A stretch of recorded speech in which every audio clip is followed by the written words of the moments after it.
哎，大家好，我是小胖。萨拜迪，大家好，我是老婆媳妇阿水。事情是这样的，我老婆她同学今天结婚，嫁的也是个中国人，给我们发的请帖，让我们去参加婚礼。现在跟我老婆我们两个去参加婚礼去，还有几个同学在路上等我们，我们把他接上就去了。当地的时间现在12点，这边老挝人结婚好多结到半夜的了。现在我们出发了，看我老婆穿个老挝这种传统的衣服，看。我不要高鞋，怕我老婆。他买个鞋不敢买高的，我老婆她说她没有穿高的。这个前面，只要一不下雨啊，这边的天蓝的很，好看的很。这个我以前来过，他去上班回来了，这个，哦哟。我朋友刚说我们都是你的老婆，开玩笑。现在我们到了。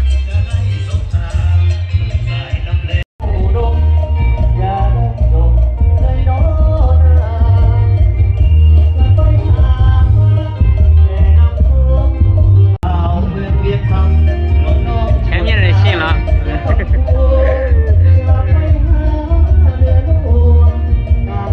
这边是送红包的。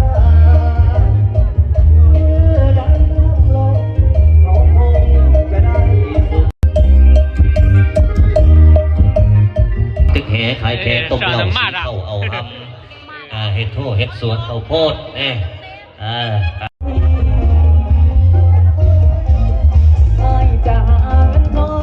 ปวดเพิ่นว่าเจ็บหัวนะนึงว่ามันเป็นไข้ยุงซะไป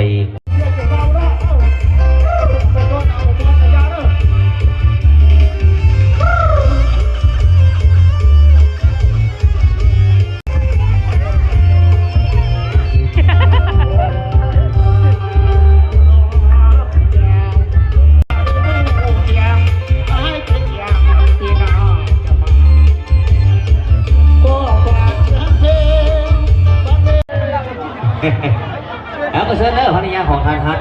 ภรรยาทานคอนภรรยาของทานขัดเนาะนั่งโต๊ะไหนเบอร์ไหนบัดเนี่ยเอา1 2 3โอเคกดแอลละสโลว์รอบตัวนี้ต้องแบ่งกันแล้วกันนะชาโอเคเราจะสั่งของขึ้นเด้อ1 2 ครึ่ง那两个人亲的。เอาเลย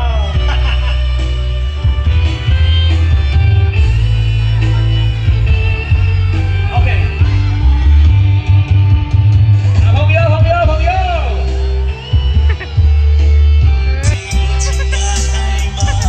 จะเก็บหักใจในคำสัญญาห้องเซ็นกันทุกคนละ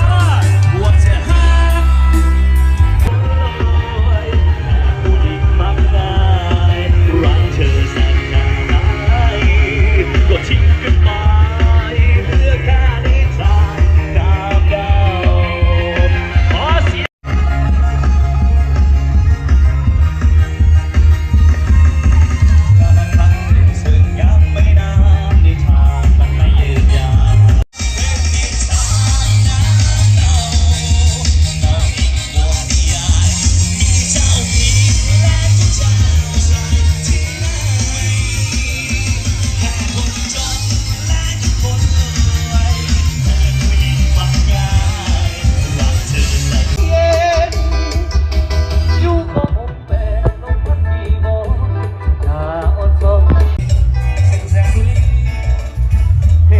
喝醉了。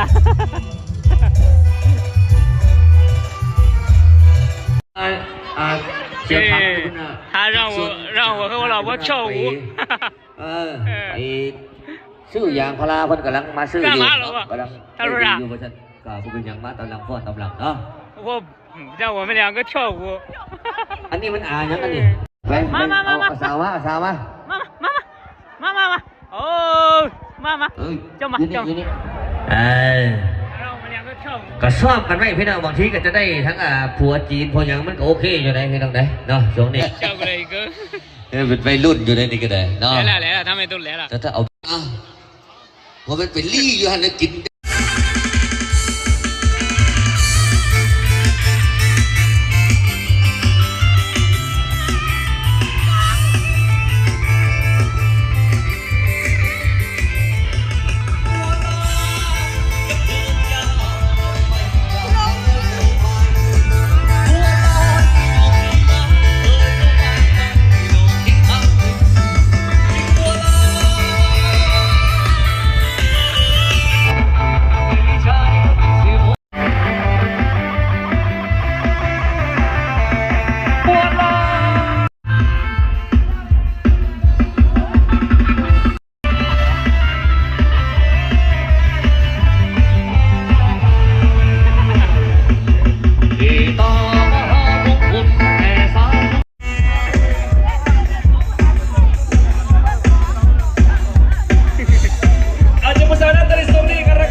跳舞跳的跟那个僵尸蹦的一样，真是赶鸭子